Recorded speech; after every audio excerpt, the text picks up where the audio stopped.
Well, we're living in a society that has no interest in you finding what is unique, although they have a nice smokescreen to pretend that they're doing that. That's all this chic, politically correct stuff to make you feel, oh no, we're more independent than we've ever been.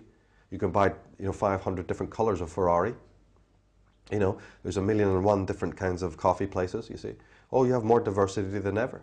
This is mostly a media, I have a whole thing on that, the media memes, the propaganda that comes through the media. But keeping in line with what we've been talking about, is that the starting process in all of this is the process of a single human being asking themselves, what is it really that makes me unique? And then I have a subdivision of that, which I went into my Irish Origins DVD. And that is, I know that that's difficult and you probably won't get very far because you might misunderstand what I'm saying. You can't come upon selfhood directly. This thing is almost like a sort of a hall of mirrors in a way. There's a lot of built-in, it's like some sort of Indiana Jones underground labyrinth thing, It's not that easy. There are tricks, and ciphers and things to crack. I'm speaking psychologically. But there is one route to it, and that is to discover what is all that is not the self. And that is apophatic learning. They call it deconstructive, or apophatic processes. Not too familiar in the West. The Germans are pretty good at it because they have a whole, philosophical tradition in this. But in general daily life, this is a bit difficult. The Sherlock Holmes books, there are things in our culture that have gone into this, and there is certain principles of this. People think, oh, you're just talking science. No, there's a big difference, right? This is a psychological model in which you analyze and you think about and you discover all the things that are not the self. There's a teacher called J. Krishnamurti who said, until the false is seen as the false, the truth is not.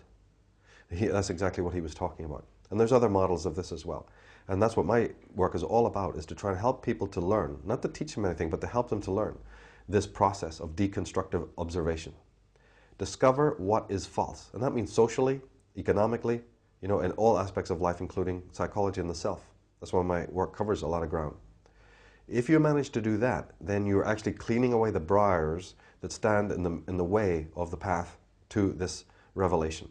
But that revelation will be an independent one that's done in the privacy of oneself. Discovering the self can't be done in any form of collectivized way. You can't do it in ashrams. You can't do it in churches. You can't do it in think tanks, and you can't do it in round table meetings. It's absolutely a personal, private thing. In fact, you can't do it in families, and even so, you can't do it even in relationships. People have to think about this deeply. You only do it in relationship with yourself. Now, we have the other side.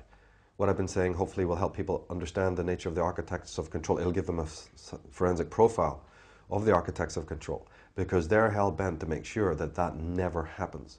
So almost everything they do, including wars, planes hitting buildings, economic meltdowns, black presidents, and God knows what else you could mention, the whole shebang, is actually designed to